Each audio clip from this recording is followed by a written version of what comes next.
지난주부터 우리는 우리 교회에 대한 이야기를 함께 나누고 있습니다. 지난주의 말씀을 이제 가볍게 더듬어 보자면 우리 교회가 추구하는 가치와 목적이 무엇인가에 대한 이야기를 나누었는데요. 바로 사람 중심의 교회다라는 것이죠. 하나님께서 사랑하는 사람을 하나님의 자녀들인 우리가 하나님의 마음 그대로 닮아서 하나님께서 주시는 그 마음 그대로 우리도 사람을 사랑하자, 이런 이야기였습니다. 그리고 하나님의 마음을 조금 더 잘 이해하기 위해서 우리는 말씀 안에서 성장하고 또 말씀으로 하나 되는 공동체가 되자 이렇게 설명을 드렸습니다. 여러분도 모두 동의하시죠? 안 하십니까? 당황스럽네요. 네. 사실 모든 교회는 성경을 사랑하고 하나님께 영광을 돌리며 예수님의 십자가의 은혜와 사랑을 기억합니다. 또 성령님의 인도하심을 받아 살아가고 또 그 인도하심에 순종하는 삶을 살고자 합니다. 모든 교회가 그렇게 합니다. 다만 교회의 구성원, 성도의 믿음의 색깔이나 목회자의 방향에 따라서 강조점이 조금씩 달라지는 것이죠. 어떤 교회는 전도와 선교에 열심을 내는 교회가 있고, 또 어떤 교회는 성경 말씀을 조금 더 깊이 파고드는 교회가 있습니다. 또 어떤 교회는 하나님의 일이라고 여겨지는 사역들에 힘을 쏟는 교회들도 있습니다. 저는 이런 다양한 모습들이 하나님의 부르심에 따라서 얼마든지 가능하다고 생각을 합니다. 성도들이 하나님을 만나서 개별적으로 받는 소명이 다르듯이, 또 삶의 모양과 색깔이 다르고 믿음의 어떤 모양들이 다르듯이, 그러한 성도들이 모인 교회 역시 다양한 색깔과 모양들을 가질 수 있는 것이죠. 그런 측면에서 우리 교회는 우리 교회가 추구하는 목적만이 최고다, 가장 옳다라고 주장하지는 않을 것입니다. 다만 그런 것이 아니라 우리를 모이게 하신 하나님의 뜻이 바로 그것에 있다고 믿으며 이 길을 걷겠다고 말씀을 드리는 것이죠. 이것은 개척하면서 저에게 주신 마음이고, 또 여러분이 함께 동참하실 때 동참하고 있는 지금도 변치 않는 마음이며 앞으로도 변하지 않을 그런 어떤 가치라고 할 수 있습니다. 오히려 날마다 더 발전해야 하겠죠. 성도님들도 동일한 믿음과 어떤 목표를 가지고 날마다 성장하셨으면 좋겠습니다. 이렇게 주신 방향에 따라서 3년을 달려왔고, 오늘은 이 8년을 달려오면서 우리 교회가 가지고 있는 모양, 그러니까 전에 말씀드렸던 목적과 내용을 담고 있는 그릇에 대한 그 형식에 대한 이야기를 나눠보고자 합니다. 그러니까 우리 교회가 침례교회잖아요. 그 침례교회는 어떤 교회인가? 침례교회라는 그릇은 어떤 그릇인가? 이런 것을 좀 나눠보도록 하겠습니다. 그래서 오늘 말씀은 성경을 가지고 나누는 설교라기보다는 그냥 교회를 소개하는 것에 가깝고요. 그러다 보니 조금 더 지루한 시간이 되지 않을까.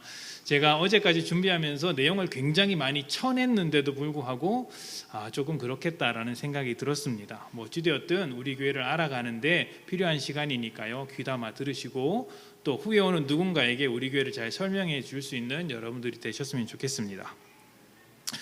자, 여러분 중에 침례교회 출신이 있으십니까? 없을 겁니다.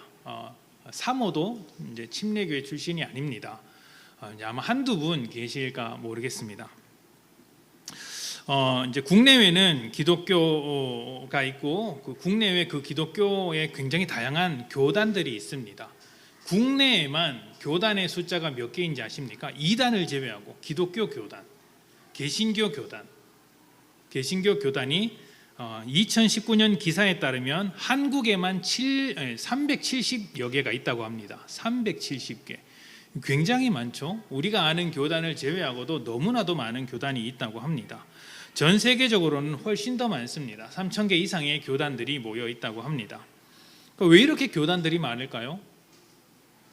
이제 신학이 달라서 그렇겠죠. 이제 성경을 이해하는 눈이 다르고 또 그것을 같이 갈 수 없는 신학이다 보니까 서로 나누어지는 부분들이 있습니다. 또 현실적으로는 또 정치적으로 또 어떤 여러 가지 갈등 때문에 갈라지기도 했을 것입니다. 어찌되었든 신학이든 정치적이든 교단은 어떤 필요에 의해서 또 추구하는 바에서 갈라지게 되었고, 정말로 수많은 교단들이 생기게 되었습니다. 재미있는 것은 그렇게 신학이 달라져서 교단이 갈라졌는데 갈라졌다고 해서 그 교단에게 구원이 없다 이렇게 말하지는 않더라는 거예요. 예수 그리스도를 믿는 믿음으로 말미암아 우리가 구원을 얻기 때문에 교단이 다르고 또 성경을 이해하고 하나님을 이해하는 눈이 조금 다르다고 해서 구원이 없다 이렇게 이야기하지는 않습니다. 그래서 이제 하나님의 은혜라는 믿음이라는 큰 테두리 안에 함께 모일 수 있는 것이죠. 개신교라는 기독교라는 테두리 안에 여러 교단들이 모일 수 있는 것입니다. 이단은 좀 다르죠. 이단은 그 이단 교주 사상의 그 이제 교주의 사상의 중심이 되어 모인 이제 공동체라고 할 수 있습니다. 그래서 성경의 권위보다 교주의 사상이 훨씬 위에 있는 거예요. 이것이 이단입니다. 성경은 그저 교주가 말하는 그 가르침의 뒷받침이 될 뿐입니다. 그러니까 교주가 이런 말을 했고 성경에서 그것을 뒷받침해주고 있다라고 말하는 것이죠. 그러니까 이단에게 있어서 더 중요한 것은 이제 이 교주의 말이죠. 그러니까 교주의 말은 변하지 않습니다. 교주의 말과 성경이 부딪히게 된다면 성경이 교주의 말보다 낫기 때문에 성경의 내용을 고치는 거예요. 성경의 내용이 틀렸다. 성경을 다르게 이해하기 시작하는 것입니다. 그러니까 만약 목사가 그렇게 하면 어떻게 될까요? 쫓겨납니다. 바로 이제 정죄를 당하죠. 대부분의 이단들이 이런 특징을 가지고 있습니다. 우리가 잘 아는 통일교는 성경을 믿는다라고 말하지만 사실 그 위에 원리강론이라는 문선명 씨의 그 사상이 담긴 책이 있습니다. 그것을 기준으로 그 운영을 하는 것이고요. 신천지도 이만희 씨의 말과 책이 성경보다 훨씬 더 높습니다. 그래서 성경을 바르게 이해하는 것보다 이만희 씨의 글과 책을 이해하는 데 훨씬 더 많은 시간을 쏟더라는 것이죠. 교단의 이제 기독교 교단은 그런 것과 달리 교단의 교리는 얼마든지 수정할 수 있습니다. 성경에 대해서 새로운 이해가 생기거나 우리가 몰랐던 것을 발견하게 되고 그것이 교단의 교리와 충돌하게 된다면 성경의 내용을 수정하는 것이 아니라 교리를 수정하는 것이죠. 이것이 아주 큰 차이라고 말할 수 있습니다. 이단은 교주의 말을 절대로 수정하지 않습니다.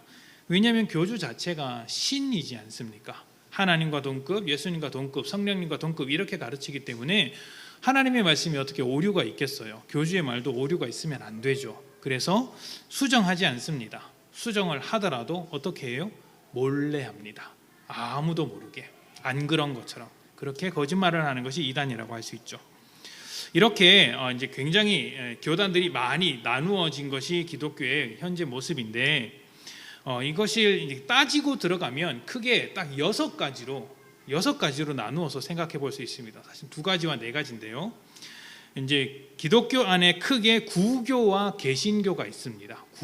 구교는 우리가 잘 아는 로만 카톨릭과 동방 전교회입니다.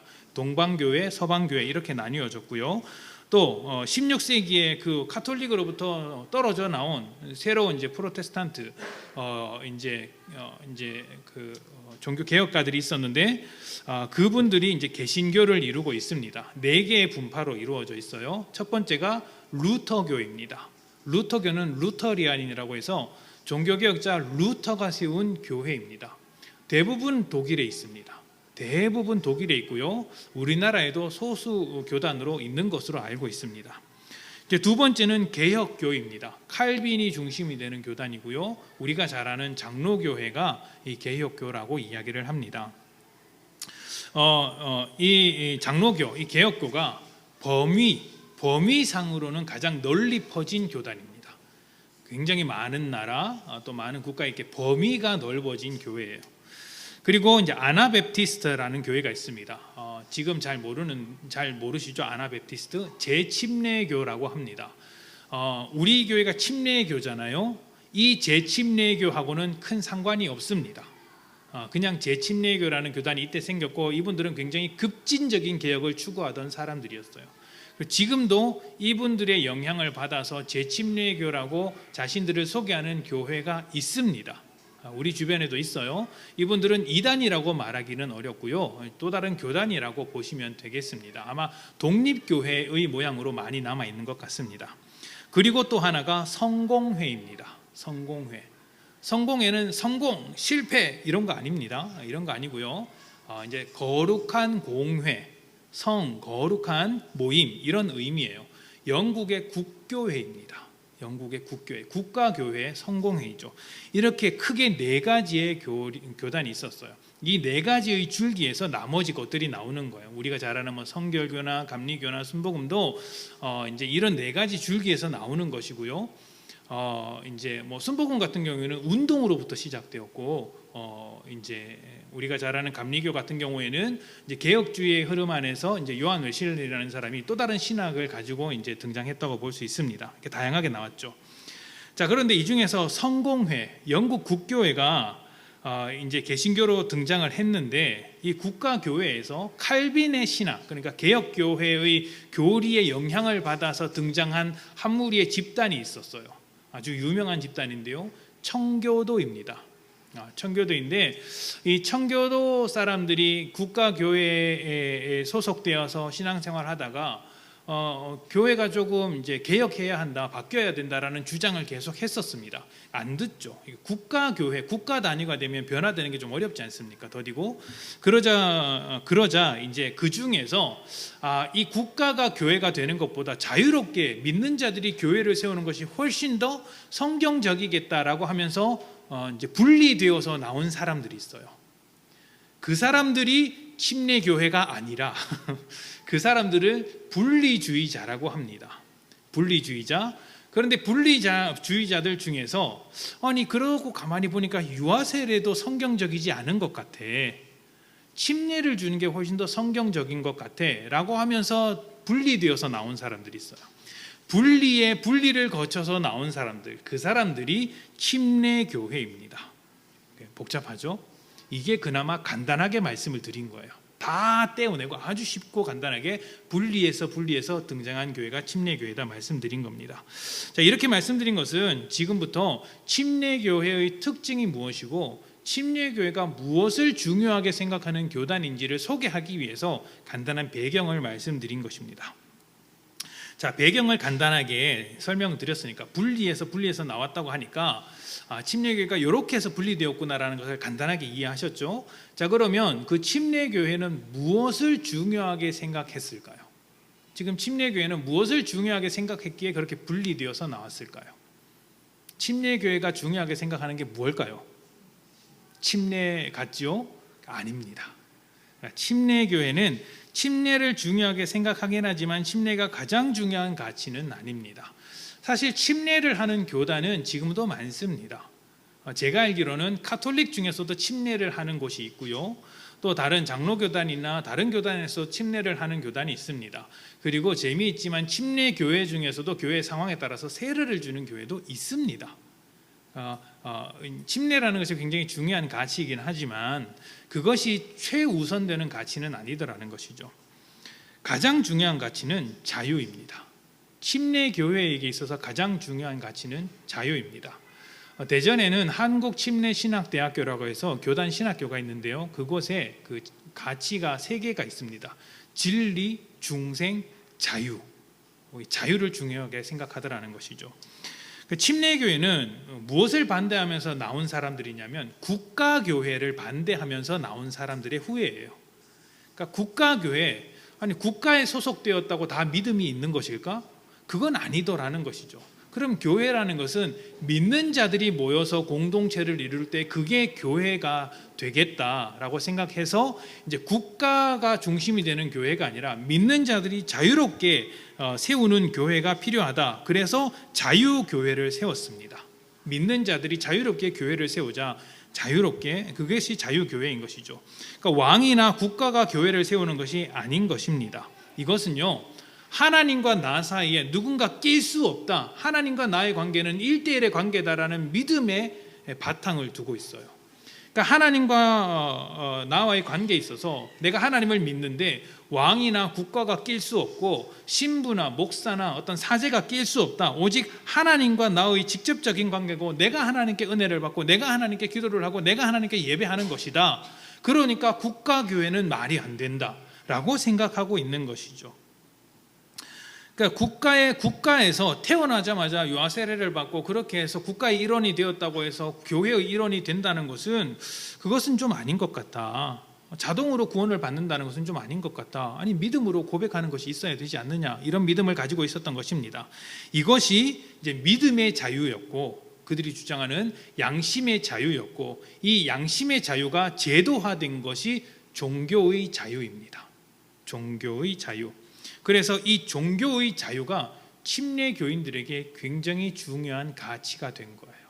종교의 자유. 자, 이렇게 종교의 자유를 가지고 있고 자유를 굉장히 중요하게 여기다 보니까 자유와 관련된 4가지 가치를 중요하게 생각하게 되었어요. 첫 번째, 성경 해석의 자유입니다. 누구나 성경을 사적으로 해석할 수 있다. 이것이 이제 침례교인들의 주장이었어요. 그 전에는 어떤 일들이 있었냐면 성경은 특별한 사람들만 보고 특별한 사람들만 해석할 수 있다라는 이야기를 많이 했었기 때문입니다.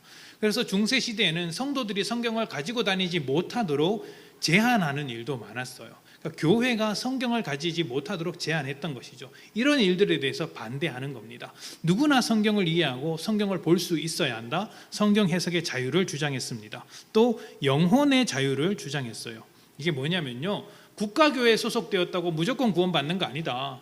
또 너희가 성례에 참여했다고 해서 무조건 구원받는 거 아니다. 이렇게 이야기를 했던 것이죠. 또 교회의 자유였습니다. 교회의 자유라는 건 교회 안에서 어떤 정치 체제와 관련이 있는데 교회 안에서 독재자들이 등장하는 것을 반대했어요. 그러니까 누구의 말 한마디로 움직이는 교회는 아니다. 모든 성도가 동일하다, 평등하다, 하나님 앞에서 1대1의 관계를 가지고 살아가는 사람들인데 누가 더 높고 낮음이 어디에 있느냐, 다 똑같다, 이것을 주장하는 사람들이었어요. 그리고 마지막으로 종교의 자유, 말씀드린 대로 종교의 자유입니다. 그러니까 국가교회를 반대하는 거예요. 이것이 발전해서 어디로 나아가냐면 정교 분리로 나가게 된 겁니다. 이제 정치와 종교는 분리가 된다. 정확하게는 국가와 종교가 분리가 된다라는 겁니다.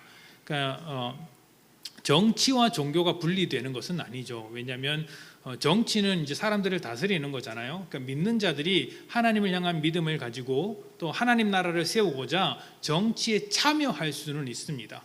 그러니까 하나님 나라를 세우기 위해서는 그래 이런 정책들이 필요하겠다, 투표하는 것이죠. 이렇게 적극적으로 참여하는 정치 참여는 가능하지만 국가와 교회를 일치시키는 것은 반대한다라는 것이죠. 그래서 이런 정신에 입각하면 이제 기독교 정당을 만든다는 것, 이런 것은 그렇게 이렇게 좀 이제 침례교 정신에는 조금 어울리지 않는 것이고요.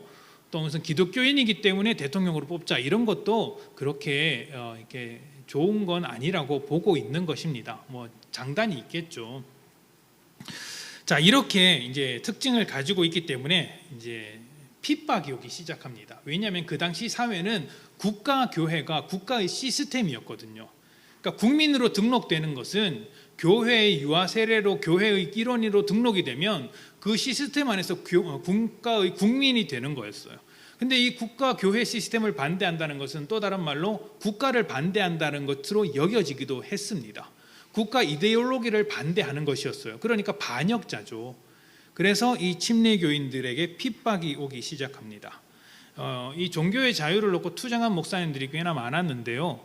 그 베드포드 침례교회 목사님으로서 12년 동안 종교의 자유, 침례교회 설교를 하다가 감옥에 간 사람이 있어요. 12년 동안. 우리가 좀 익히 들어본 존 버년이라는 목사님입니다. 이분이 12년 동안 감옥에 있으면서 책을 한 권 썼어요. 그 책이 철로역정입니다. 또 우리가 되게 유명한 찰스 스펄전이라는 목사님이 계시죠. 설교의 황태자, 설교의 황제라고 불리는 분이신데요. 그분도 침례교 목사님이시고요. 벤자민 키치라는 아주 유명한 그 책을 쓴 사람이 한 명 있습니다. 이분도 침례교 목사로서 이제 침례교에 관한 설교, 종교의 자유를 설교하다가 굉장히 자주 감옥에 갔던 기록들이 있습니다. 그러니까 이렇게 이제 힘들게 신앙생활을 지켜왔고 지금은 전 세계적으로 가장 많은 사람들이 믿는 이제 교단이 되었는데, 그러면 그 침례교의 특징이 뭐냐? 그렇게 자유를 강조하는 침례교는 특징이 있을 것 아니냐? 그 특징에 대해서 가볍게 몇 가지만 이야기를 좀 하도록 하겠습니다. 첫 번째, 그 침례교단은요, 항상 성경 중심주의라고 주장을 해요. 성경 중심주의. 모든 교단이 성경 중심주의라고 이야기를 할 겁니다. 모두 성경을 사랑하고 성경을 가장 중요하게 여기죠. 근데 유독 침례교만 성경 중심이다라고 주장하는 이유가 있습니다. 무엇이냐면 침례교는 창시자가 없기 때문이에요. 참 희한하게도 침례교는 누구부터 시작했다 이런 게 없어요. 자, 루터교는 누가 시작했을까요? 루터가 시작을 했겠죠. 개혁교, 장로교는 누구의 신학으로부터 시작했을까요? 칼빈이죠. 종교개 500년 하면서 칼빈의 신학을 다시 한번 찾아보자 뭐 이런 운동도 많이 하지 않습니까? 근데 침례교는 그런 것이 없습니다. 그런 것도 없이 이제 종교의 자유를 찾아서 일어난 교회들이 하나 둘씩 생겨나기 시작했어요. 그런 사람들이 침례교회를 시작하게 된 것입니다. 재미있는 것은 제가 앞선에서 교단들이 갈라지게 되었던 원인 중에 하나가 신학의 차이라고 말씀드렸지 않습니까? 장로교의 신학과 감리교의 신학이 달라요. 장로교의 신학은 칼빈주의의 신학을 가지고 있고, 이제 감리교의 신학은 요한 웨슬리를 중심으로 하는 그 알미니우스주의와 비슷한 신학을 가지고 있는데, 이 둘은 구원관에 있어서 절대로 양립할 수 없는 아주 이제 갈라질 수밖에 없는 신학을 가지고 있습니다. 그러니까 함께 할 수가 없어요. 그러니까 장로교 목사님이 감리교 신학을 가지고 설교했다가는 아주 혼납니다. 감리교 목사님이 장로교 신학, 칼빈 신학을 가지고 설교하면 그것도 굉장히 어색한 것이죠. 그런데 침례교회는 출발부터 이 두 교회가 같이 생겼어요. 어느 한 교회가 생겨서 이제 갈라져 나온 게 아니라 아무 연관도 없는 교회가 불쑥불쑥 등장하는 거예요.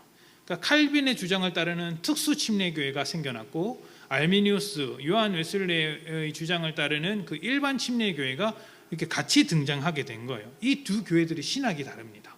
그런데 같이 등장을 한 거예요. 무엇을 찾아서? 종교의 자유를 찾아서. 그렇게 하다가 나중에 하나로 합쳐지게 됩니다. 그래서 이제 침례교회는 서로 다른 신학이 하나의 집에 함께 머물고 있는 모양을 가지고 있어요. 그렇게 창시자가 없다 보니까 어떤 신학적인 틀이나 전제를 만들지 않고 오직 성경의 메시지에만 집중하게 되었습니다. 그러니까 칼빈의 신학이 무엇이냐, 여기에 파고드는 것이 아니라 그래서 성경이 뭐라고 이야기하느냐, 이걸 보는 이제 사람들이 많아지게 된 것이죠. 때로는 이 교리에 너무 집중하게 되면 성경을 해석할 때 그 교리를 뒷받침하기 위해서 해석하는 경우도 있습니다. 물론 안 그러지만 그렇게 될 위험도 있어요. 근데 침례교는 그렇게 하지 않는다는 거예요. 성경을 가장 중요하게 여기기 때문에 성경을 보는 것이 우선이다, 교리를 배우는 것보다. 그렇습니다. 또한 이제 우리가 침례교 안에서는 별도의 신조, 신경 이런 게 없습니다. 왜냐하면 성경 하나로도 충분하다고 생각하기 때문이죠. 자꾸 신조를 만들어내고 신경을 만들어낸다면 성경에 있는 모든 가르침을 신조로 만들어내야 되지 않겠습니까? 그러니까 그냥 성경 하나로도 충분하다, 그렇게 여기는 것이죠. 그러다 보니 이제 사도신경도 내용을 부정하다기보다는 이제 그렇게 신조를 만들 필요도 없다, 우리는 성경 하나로 충분하다, 이렇게 고백하는 것입니다. 이런 것이 장점과 단점이 분명히 있습니다. 제가 보기에는 장점도 있고 단점도 있어요. 근데 지금은 뭐 장점 단점을 이제 파헤쳐 가지고 이게 좋다 저게 좋다 말하기보다는 그냥 이런 특징이 소개하는 자리니까 그렇게만 하도록 합시다. 자, 두 번째는 믿는 자가 침례를 받아야 한다는 거예요. 믿는 자가, 자기 스스로 믿음을 고백하는 사람이 침례를 받아야 한다. 그러니까 뭘 반대하겠어요? 어린아이들이 세례를 받는 것을 반대하는 거예요. 유아 세례를 반대하는 것이죠. 유아 세례의 뿌리를 이제 구약 성경의 할례에서 찾는 경우도 참 많은데, 신약 성경을 가만히 보다 보니까 아니 세례를 받는 것도 아니고 침례를 받더라, 또 할례에 대한 이야기도 없더라, 뿐만 아니라 유아들이 세례를 받는 모양, 유아들이 침례를 받는 그런 모양도 없더라. 그런데 어떻게 우리가 유아 세례를 줘야 할까라는 궁금증에서 출발했던 것입니다. 사실 이 부분에 대해서는 이제 유아 세례를 베푸는 쪽에서도 할 말이 굉장히 많을 거예요. 그래서 제가 가만히 듣다 보니까 이제 공부해 보니까 그래 그렇게 이야기할 만하겠다라는 내용도 충분히 있었습니다. 사실 이 침례교회가 만들어질 당시에는 유아 세례는 아까 말씀드렸던 것처럼 국가교회의 시스템 중에 일부였어요. 그러니까 우리가 주민등록 이제 출생신고를 하듯이 유아 세례를 받고 입교를 하면 국민이 되는 것이기 때문에 국가 시스템이었죠. 이제 그러다 보니까 이제 부모의 신앙으로 말 그대로 부모가 믿으면 자연적으로 교회 일원이 되는 것이죠. 아이의 믿음과는 상관없이. 근데 그것이 나중에 자라고 나면 아이의 믿음이 아주 없어 보이는데도, 엉망진창으로 사는데도 나는 구원받았다라고 뻔뻔하게 이야기하는 사람이 있으니까 여기에 태클을 걸게 된 거예요. 아니, 자기의 믿음을 고백하지도 않으면서 침례를 받았다고 혹은 세례를 받았다고 교회의 일원이라고 말할 수 있느냐? 저 사람은 믿음이 전혀 보이지 않는데, 이러는 것이죠. 특히 신앙의 자유를 강조했던 침례 교회의 입장에서는 이런 것이 받아들이기 힘들죠. 아니, 부모가 교회를 다닌다고 해서 자녀가 구원받았다는 논리는 도대체 어디서 나오는 거야? 이렇게 이야기를 하기 시작하는 것입니다. 자기가 믿어야지, 자기가. 이렇게 이야기를 한 거예요. 그래서 믿는 자들이 침례를 받아야 한다고 강조했던 거예요. 믿는 자들이. 이 부분에서 조금 더 나아가면요, 이제 성례 자체를 조금 더 다르게 생각하는 것이 있습니다. 자, 혹시 카톨릭에 가보신 분들이 계세요? 저는 군대 있을 때 가봤습니다. 떡 먹으러 가봤는데, 카톨릭의 경우에는 칠성례라는 것이 있죠. 칠성례. 기독교에서, 개신교에서 성례라고 하는 것은 딱 두 가지만 있죠. 침례 혹은 세례가 있고, 또 뭐가 있습니까? 주의 만찬, 성만찬, 두 개만 있잖아요. 근데 카톨릭에서는 7가지가 있습니다. 세례, 그리고 만찬 있고요. 또 종부성사, 사람이 죽을 때 하는 종부성사, 고해성사, 견신, 그리고 신품, 사제들이 이제 받는 신품, 그리고 사제가 아닌 사람들이 이제 받는 혼인, 이분들은 이제 결혼도 하나의 예식, 성례로 생각을 합니다. 이렇게 7가지가 있는데요. 그분들도 성경에 따라 이런 내용이 있다라고 이야기하겠지만, 개신교는 딱 2가지만 인정을 합니다. 왜 그러냐면 예수님께서 직접 가르쳐 주시고 구원의 의미를 담아서 우리에게 지키라고 하신 것이기 때문입니다. 제자들과 떡과 포도주를 나누면서 너희는 나를 기념하라라고 하셨죠. 그래서 기념하기 위해서 성만찬을 하는 것이고요. 또 예수님께서 마지막 때에 너희가 이제 제자로 삼아 침례를 주라, 세례를 주라 말씀하셨기 때문에 침례를 주는 것이죠. 이 2가지만 인정을 하는 것입니다. 근데 카톨릭은 좀 달라요. 기독교는 기념하는 거예요. 말 그대로 기념하는 거예요. 그 기념하는 것을 통해서 은혜를 받고 하나님의 은혜를 다시 한번 생각해보고 기억하는 것이죠. 그런데 카톨릭의 경우에는 이 성례 자체가 은혜를 받는 원인이 되는 거예요. 우리는 은혜를 누구로 받습니까? 하나님에게로 받죠. 그러니까 침례식이나 성만찬에 참여하지 않더라도 우리는 여전히 구원을 고백하고 주님의 몸된 공동체라는 것을 인정을 하잖아요. 그런데 이분들은 그게 없으면 안 됩니다. 성찬을 반드시 해야 되는 거예요. 그 성찬을 하려면 누가 필요해요? 사제가 필요하죠. 그래서 그 사제가 성도들보다 특별한 위치를 점하고 있는 겁니다. 고해 성사를 하죠. 누구에게 합니까? 우리는 그 회개를 하나님께 하죠. 그분들은 누구에게 합니까? 신부님에게 하는 거죠. 신부가 특별한 위치를 점하고 있기 때문입니다. 그런 거예요. 자, 우리는 이것을 인정하지 않는 거예요. 은혜는 하나님께서 각 사람에게 주신다, 이것을 믿고 이제 침례나 성만찬에 참여하는 것이죠. 오늘날의 침례교회는 그 개신교 안에서 침례나 세례 모두 인정하는 분위기입니다. 다만 말씀드린 대로 유아 세례 같은 경우에는 어린아이일 때 자기의 믿음의 고백 없이 세례를 받았을 것이니 커서 자기의 믿음이 분명해졌다면, 자기가 믿음으로 고백을 한다면 그 믿음을 가지고 다시 침례를 받는 것이 좋지 않겠느냐라고 이야기를 하는 것이죠. 구원과는 관련이 없습니다. 구원은 예수 그리스도를 믿는 믿음으로 받는 것이죠. 그 구원을 공적으로 드러내는 표시가 무엇이냐? 침례더라는 것입니다. 뿐만 아니라 예수님께서도 그것을 하라고 하셨지 않습니까? 믿는 자는 침례를 받아야 한다라고 하는 것이죠. 제자로 삼아 침례를 받으라고 했지 않습니까?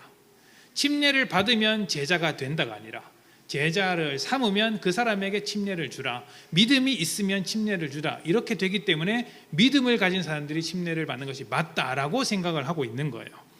자, 그러면 침례는 어떤 의미가 있느냐? 로마서 6장 3절을 한번 보도록 합시다. 3절부터 4절입니다. 우리 짧게 좀 보도록 할게요. 로마서 6장 3절과 4절 주보에도 있습니다. 무릇 그리스도 예수와 합하여 침례를 받은 우리는 그의 죽으심과 합하여 침례를 받은 줄을 알지 못하느냐. 그러므로 우리가 그의 죽으심과 합하여 침례를 받음으로 그와 함께 장사되었나니 이는 아버지의 영광으로 말미암아 그리스도를 죽은 자 가운데서 살리심과 같이 우리로 또한 새 생명 가운데서 행하게 하려 함이라. 아멘. 자, 침례를 받은 우리가 무엇과 합해졌다라고 이야기를 하고 있어요? 예수님의 죽으심과 합해졌다고 이야기를 하죠. 또 말씀을 하나를 봅시다. 베드로전서 3장 21절입니다. 베드로전서 3장 21절. 물은 예수 그리스도께서 부활하심으로 말미암아 이제 너희를 구원하는 편이 곧 침례라. 이는 육체의 더러운 것을 제하여 버림이 아니요 하나님을 향한 선한 양심의 간군이라. 아멘. 물이라는 것이 침례인데 이것이 어떤 의미를 가지고 있습니까? 예수님의 부활이죠. 그러니까 침례라는 것은 두 가지의 의미를 가지고 있어요. 이전에 살던 세상의 삶, 육신의 삶을 예수님의 십자가에 함께 못 박는다, 죽는다. 이것이 물속에 들어갈 때 우리가 갖는 의미입니다. 죽는 거예요. 그리고 들어갔다가 나올 때 어떻게 될까요? 예수님의 생명을 가지고, 부활의 생명을 가지고 다시 살아났다. 이제 하나님의 백성으로, 하나님 나라의 시민으로 삶을 살아가겠습니다라는 고백이라고 할 수 있는 것이죠. 자, 이런 믿음의 고백을 하는 사람들이 이제 만든 교회가 이제 침례 교회죠. 이런 교회의 특징이 뭐냐? 믿는 자들이 모인 곳이 교회다라는 거예요. 믿는 자들이 모인 곳이 교회, 신자들의 교회, 교회의 회원은 무조건 중생자, 거듭난 사람, 믿는 자가 되어야 한다. 이것이 또 침례 교회의 이야기입니다. 자, 믿는 사람들의 공동체로서의 교회를 인정하는 거예요. 교회라는 말 자체가 헬라어로 에클레시아인데 이 말 자체가 구별되어서 부름받은 사람들, 부름받은 사람들이라는 뜻이에요. 세상으로부터 구별되어서 부름받은 사람들, 이런 의미가 있는 거죠. 그러니까 하나님의 약속을 의지해서 세상으로부터 불려나온 사람들이 교회이기 때문에 교회 회원인데도 불구하고 믿음이 없다고? 이건 불가능한 것이잖아 라고 생각을 하는 거예요. 근데 국가교회 시스템 안에서는 그런 사람이 있을 수가 있죠. 유아 세례를 받으면 교회의 회원이 되잖아요. 그럴 가능성이 있지 않습니까? 그러다 보니까 그것을 반대하는 거예요. 믿는 자들의 교회여야 한다. 믿는 자들의 교회. 문제는 이 믿음이라는 것이 하나님과 우리 사이의 1:1 관계지 않습니까? 누가 당신의 믿음이 있고 없고를 어떻게 판단을 하겠어요? 없죠. 그래서 사람이 믿음을 확인할 수 없기 때문에 완전하지는 않지만 조금 불완전하지만 객관적인 지표로서 침례를 설정했습니다. 최소한 자기 입으로 믿음을 고백하고 그것을 공적으로 침례라는 예식을 통해서 드러낸 사람이 교회의 정회원이다. 교회의 회원으로 인정하더라는 것이죠.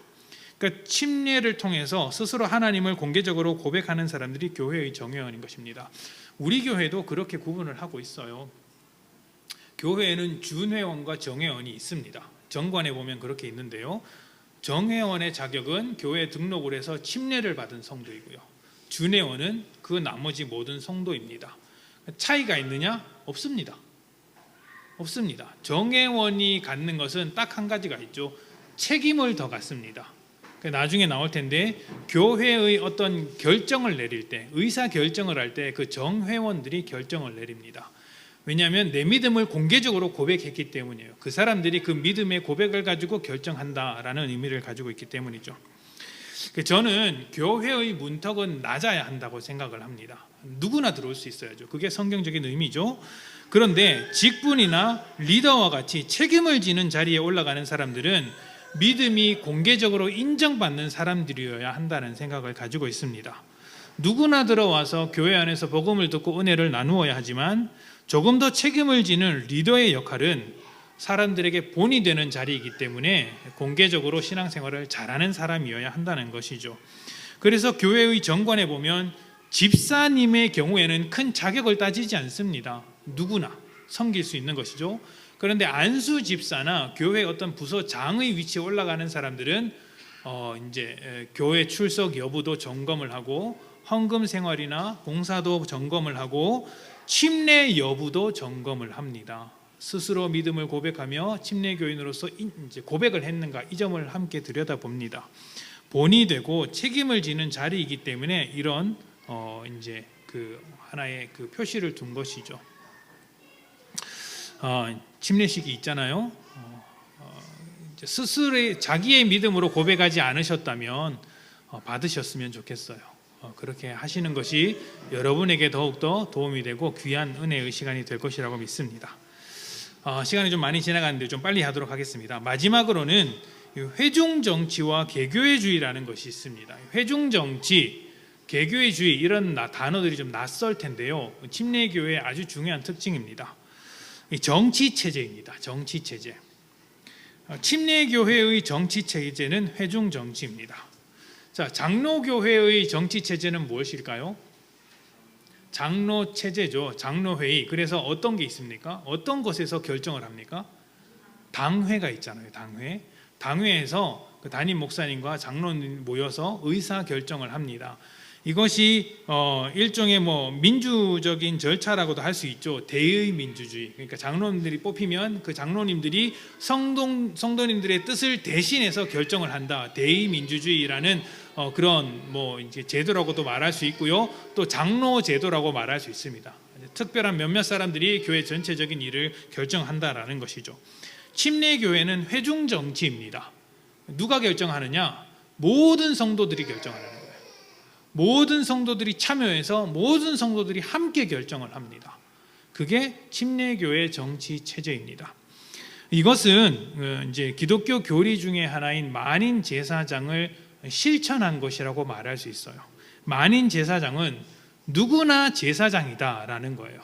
그러니까 하나님과의 관계에 있어서 특별한 제사장의 역할을 감당하는 사람이 필요하지 않다. 우리는 모두 하나님과 1대1 관계를 맺고 하나님께 자유롭게 나아갈 수 있는 사람들, 하나님께 직접 예배하고 직접 은혜를 받고 직접 기도할 수 있는 사람들이다. 누구나 다 제사장적인 역할을 감당할 수 있다라는 그 어떤 신학이 만인 제사장인데, 이것을 실천한 것이 바로 회중 정치라는 거예요. 그래서 성도들 사이에 우열이 없습니다. 누구나 하나님의 백성이고 누구나 하나님과 함께 관계를 맺는데 문제가 되겠습니까? 가톨릭의 경우에는 사제가 없으면 하나님과의 관계를 맺기가 어렵죠. 왜냐하면 그 성례를 할 수가 없으니까. 그래서 항상 성당이 세워지는 곳에는 사제가 반드시 있어야 합니다. 없으면 안 되죠. 그런데 침례교회는요, 집사님들이 모여서 교회를 세울 수 있어요. 믿는 자들이 세우는 공동체니까요. 목회자는 특별한 사람일까요? 아닙니다. 성도 중에 한 명입니다. 다만 하나님께 부르심을 받아서 말씀을 가르치기 위해 조금 더 훈련받은 사람으로서 인정을 하는 것이죠. 그래서 목회자라고 해서 또 직분자라고 해서 더 나을 것이 없습니다. 똑같이 한 표를 내세울 뿐입니다. 자, 이를 바탕으로 해서 침례교회는 이제 직접 민주주의에 가깝다라고 말할 수 있어요. 그래서 침례교회의 최고 의사 결정 기구가 무엇이냐면요, 당회가 아니에요. 우린 당회가 없어요. 무엇이 최고 의사 결정 기구냐면 사무처리회라는 것을 합니다. 사무처리회. 성도들이 1년에 한 번씩 모여서 1년을 결산하고 그 다음 해 1년의 예산과 사업을 결정하는 자리인 거예요. 새로운 안건이 있으면 그 안건을 결정하는 최고의 자리, 의사결정기구인 것이죠. 목사가 한마디 한다고 해서 아무 힘이 없습니다. 성도들이 얼마든지 반대할 수 있고 더 나은 의견을 제시할 수가 있어요. 이 사무처리회는 보통 1년에 한 번 열립니다. 1년에 한 번. 그런데 이제 꼭 그런 것은 아니고요. 임시 사무처리회라고 해서 조금 더 중요한 사안을 결정해야 할 때는 이제 정기적이지 않고 이제 한 번씩 모이기도 한다는 것이죠. 우리가 작년에 임시 사무처리회를 한번 했었죠. 교회 장소 계약 문제 때문에 한번 모여서 결정을 했고 성도들이 잘 투표를 해서 결정을 했습니다. 그러니까 어떤 안건이 올라오면 모든 성도들이 토론하고 찬반을 물어서 결정하는 것, 그것이 침례교회의 정치 체제다라는 것이죠. 이제 제가 생각하기에는 이제 교회의 이상적인 정치 체제는 이 회중 정치가 맞다고 생각을 합니다. 그리고 오늘날 우리 시대와 잘 맞다고 생각을 해요. 우리 시대와. 성도들 한 사람 한 사람이 자기의 의견과 믿음을 가지고 주장하고 결정하고 이제 토론할 수 있는 것, 이런 것이 충분히 가능한 시대가 되었기 때문에 이런 교회 결정 구조가 옳겠다 맞겠다라는 생각이 듭니다. 그런데 좀 안타까운 게 있어요. 이런 게 현실로 들어오게 되면 문제를 많이 일으킵니다. 그러니까 우리가 지금 성도님들이 이제 약 50명이 좀 됐잖아요. 50명 내외가 됐는데 조금 안 되는데, 그중에서 작년만 해도 앉아있는 분들을 보십시오. 20명 가까이, 30명 가까이 되잖아요. 굉장히 많은 숫자입니다. 이 30명을 모아놓고 한 번에 회의를 진행한다고 한번 해봅시다. 의견이 몇 개가 나올까요? 많이 나오면 30개 이상도 나올 수 있을 겁니다. 50개, 60개 나올 수도 있어요. 그러면 그것을 조율하고 합치고 토론하는 과정이 순탄하지만은 않습니다. 우리가 모두 인격이 훌륭해서 또 믿음이 좋아서 이렇게 잘 설득하고 설득당하고 하면 좋은데, 천차만별이잖아요. 또 때로는 또 너무 자기 의견을 내세우다가 서로 이제 상처 주는 일도 생깁니다. 그래서 회의 때문에 실족하는 경우가 많아요. 고성이 나오는 경우도 실제로 있습니다. 그래서는 안 되는 거죠. 그래서는 안 되는 거죠. 그러니까 내가 하나님 앞에 한 표를 받은 사람이라면, 존귀하기 때문에 하나님의 백성으로서 한 표를 받은 사람이라면 상대방도 동일하게 존귀한 사람이 아닙니까? 그럼 내가 하나님의 뜻대로 이런 주장을 주장한다면 저 사람도 하나님의 뜻이라고 생각하고 주장하지 않습니까? 그러면 함부로 무시하거나 막 이렇게 대충 싸워서 이기려고 해서는 안 됩니다. 잘 결론을 내려고 해야 되는 것이죠. 교회 안에서 회의를 할 때 우리가 기억해야 하는 것은 내 뜻을 관철시키기 위해서 회의를 하는 게 아니라는 거예요. 우리는 하나님의 뜻을 묻고 찾는 과정이라는 것을 잊지 말아야 합니다. 교회의 회의는 그래야 합니다. 그래서 내 뜻을 얼마든지 기쁘게 꺾을 수 있어야 합니다. 내 뜻이 꺾이면 뭐라고 생각해요? 자존심 상한다. 왜 내 의견을 무시할지, 이게 아니고, 하나님의 뜻이 저런 방향이겠구나. 나와 다른 뜻으로 결정하게 하신 하나님의 은혜에 감사해야 하는 거죠. 교회는 어차피 하나님께서 이끌어가는 것 아닙니까? 감사해야죠. 그럼 우리가 무엇보다 이 회의를 통해서 드러내야 하는 것은 우리 교회가 좋은 결정을 했다, 일을 잘했다, 이런 게 아니라 회의하는 과정 속에서 성도들이 서로 사랑하며 은혜를 끼치는 것, 이게 더 중요한 거예요. 회의하는 동안에도. 어떤 목사님은요, 예배 끝나고 절대로 회의를 하지 않는다고 합니다. 왜 그럴까요? 예배 속에서 은혜를 다 받아놓고 회의하면서 그 은혜를 다 까먹는다고 이야기했기 때문이에요. 싸우느라. 근데 우리는 그렇게 하지 말아야 해요. 회의를 했잖아요. 예배 끝나고 회의를 했잖아요. 그러면 그 회의를 통해서 더 큰 은혜가 드러날 수 있는 회의를 할 수 있어야 합니다. 그렇게 해야 해요. 그게 우리 교회가 가는 방향입니다. 회의의 결과가 아무리 좋아도 교회가 갈등하고 쪼개지면 아무짝에도 쓸모없는 거예요. 차라리 쓸모없는 결정을 내리더라도, 일을 못하더라도 교회답게 존재하는 게 훨씬 낫습니다. 자, 이렇게 민주주의와 평등주의, 자유가 발전하다 보니까 회중 정치와 함께 또 하나의 이제 제도가 발전하게 되었는데, 그게 개교회주의라는 거예요. 개별 교회주의라는 건데요. 개교회주의는 간단하게 말씀을 드리면 각 교회의 자치권을 인정한다는 거예요. 그래서 총회의 결정보다 교회의 결정이 앞섭니다. 총회의 결정보다 성도들의 결정이 훨씬 더 중요합니다. 교단에 따라서 이제 그 교회의 담임 목사를 세울 때 총회에서 파송하는 목사를 세우는 경우가 많죠. 또 교회에서 그 담임 목사를 교체하거나 면직하거나 이렇게 이렇게 바꾸는 경우가 있잖아요. 담임 목사 자리를 박탈하거나 이런 경우가 있지 않습니까? 침례교회는 총회가 그럴 권한이 없습니다. 누가 결정할까요? 성도들이 결정하는 거예요. 사무처리회를 통해서 성도들이 모든 것을 결정합니다. 그래서 성도들이 똘똘 뭉쳐서 담임 목사를 쫓아낼 수도 있습니다. 사무처리회 때 그렇게 결정하면 저는 아무 소리 못하고 알겠습니다라고 가야 하는 거죠. 제가 이걸 이야기할까 말까 고민을 하다가 합니다. 그게 맞기 때문에 잘 부탁드립니다. 자, 더 열심히 하겠습니다. 그러니까 제가 총회에 갔다 와서 총회에서 이런 결정을 했다, 이런 일들이 있다라고 말을 안 하잖아요. 왜 말을 안 하냐면 할 이야기가 없기 때문이에요. 할 이야기가 없어요. 그러니까 총회의 결정이 교회에게 큰 영향을 미치지는 않습니다. 물론 총회가 하는 사업에 교회들이 협력을 해야 해요. 개교회주의 중에 아주 중요한 가치 중에 하나가 뭐냐면 각 교회들이 자치권을 가지고 자유롭게 하나님 몸된 공동체로서 자유롭게 운영하되 서로 힘을 모은다라는 가치가 있거든요. 협력한다. 그래서 각자 교회가 할 수 없는 일을 하나의 공동체로서 함께 힘을 모아서 큰 일을 해낸다라는 것이죠. 그렇게 해서 해낸 것이 세계 선교입니다. 침례교회는 총회 자체적으로 선교하는 총회의 모델을 가지고 있어요. 굉장히 중요합니다. 총회가 선교사를 파송하는 거죠. 교회가 파송하기보다는 총회가 교회들의 힘을 모아서 파송하는 겁니다. 이게 총회의 아주 중요한 기능 중에 하나예요. 교회들이 협력하는 기관인 것이죠. 이런 것이 그 장단점이 있습니다. 장점은 아까 말씀드린 대로 조금 더 자유롭고 교회 자율권을 가지고 있고 민주적이라는 반면, 단점은 교회가 이기적이 될 수 있어요. 우리 교회만 챙기는 거죠. 말을 안 들어도 되니까, 우리 교회가 결정하니까 다른 교회는 돌보지 않을 수도 있습니다.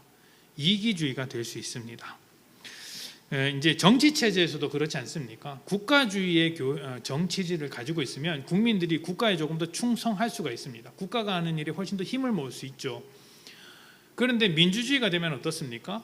국가에 충성하는 마음이 국가주의의 사람들보다 훨씬 더 떨어집니다. 자기를 위해서 살아가는 거죠. 조금 더 이기적인 사람들이 되는 거죠. 그런 것처럼 교회도, 침례교회도 얼마든지 이기적인 성도가 될 수 있고 이기적인 교회가 될 수 있더라는 거예요. 그런데 주님께서 우리를 한 몸, 한 공동체로 묶으셨다는 사실을 잊어버려서는 안 됩니다. 이게 대전제인 거예요. 이기적인 성도는 말이 안 되는 거예요. 다만 자유로운 성도, 동등한 성도가 있는 것이죠. 이 성도라는 그 하나님의 자녀라는 그 동등한 위치 아래에서 서로 협력하는 교회가 협력하는 성도가 되어야 한다는 것입니다. 그래서 총회에 참여하고 총회 사업을 듣고 협력해야 할 것은 적극적으로 협력하고 총회 회비도 내고 지방 단위의 협력인 지방회도 협력하고 하는 거예요. 그래서 침례교회는 지방의 협력 단위가 훨씬 더 총회보다 중요하다고 합니다. 지방회가 중요해요. 제가 한 달에 한 번씩 지방회 참석하잖아요. 가서 열심히 협력하고 옵니다. 자, 어찌되었든 이런 교회에 대한 이야기를 길게 했는데요. 저는 개인적으로 교단 간에 우열을 자랑하는 게 참 부질없다고 생각을 해요. 말씀드렸던 것처럼 어차피 다 예수님을 머리로 둔 교회이고 또 교단마다 장단점이 분명히 있기 때문입니다. 그리고 시간이 지나면서 서로의 장단점을 서로 흡수해서 발전하는 경향이 있습니다. 특히 성경을 바라보는 관점에 대해서는 거의 대부분의 교회가 동의하고 있어요. 특별히 신학적으로 구분되는 건 구원론의 어떤 부분을 제외하고는 거의 모든 성경의 해석을 동일하게 보고 있습니다. 그러니까 교단의 어떤 성경 해석학적 차이는 거의 없어졌다고 보는 것이죠. 그러니까 신학은 좀 다를지언정 믿음은 같더라는 거예요. 그러니까 종종 목사님 중에 교단을 자랑할 때 우리 교단이 장자 교단이다 이렇게 말씀하시는 분들이 계시잖아요. 그런 분들을 보면 좀 안타까워요. 왜냐하면 성경에서 장자들의 한 모습을 보면 어처구니가 없거든요. 성경에서 생각나는 장자들이 누가 있어요? 가인이 장자죠. 장자 교단이면 가인 교단이다 이렇게 말하는 거잖아요. 좀 이상하지 않습니까? 자, 모세는 장자일까요? 아닐까요? 모세의 형이 있죠. 아벨이라는 형이 있습니다. 다윗은 장자일까요? 아닐까요? 아니죠. 아닙니다. 예수님은 장자일까요? 맞습니다. 맞습니다. 장자냐 아니냐라는 의미가 사실은 크게 상관이 없는 거예요. 장자의 권리라는 건 있죠. 그 당시 문화 안에서 장자들이 가지고 있는 어떤 특수한 권리는 있습니다. 근데 그 권리가 장자가 아닌 사람에게도 흘러가잖아요. 야곱에게도 흘러갔고요. 그러니까 장자냐 아니냐는 성경에서 아무 의미가 없는 겁니다. 그러니까 장자 교단이라고 자랑하는 건 아무 의미 없는 자랑일 뿐이죠. 우리가 자랑해야 될 건 무엇이죠? 하나님이죠. 하나님이죠. 그러니까 교단을 자랑하는 것은 큰 의미가 없습니다. 단 교단이라는 것은 각 시대마다 또 신학적인 요구에 따라서 자기의 믿음에 따라서 서로 다른 색깔을 가지느라 이렇게 갈라졌다고 보는 것이죠. 그러나 결국 우리는 예수라는 이름 안에서 다 묶이게 되는 것입니다. 그러니까 이런 그릇을 가지고 신앙생활을 한다. 이 정도만 알면 될 것 같아요. 우리는 침례교회라는 그릇을 가지고 있지만 그 침례교회라는 그릇에 매이지는 않을 거예요. 침례의 교회가 가지고 있는 좋은 것은 그대로 따라가되 우리 교회가 가지고 있는 어떤 가치들을 따라가는데 더 좋은 것들이 외부에 있다면 얼마든지 가지고 믿음 생활할 수 있는 것이죠.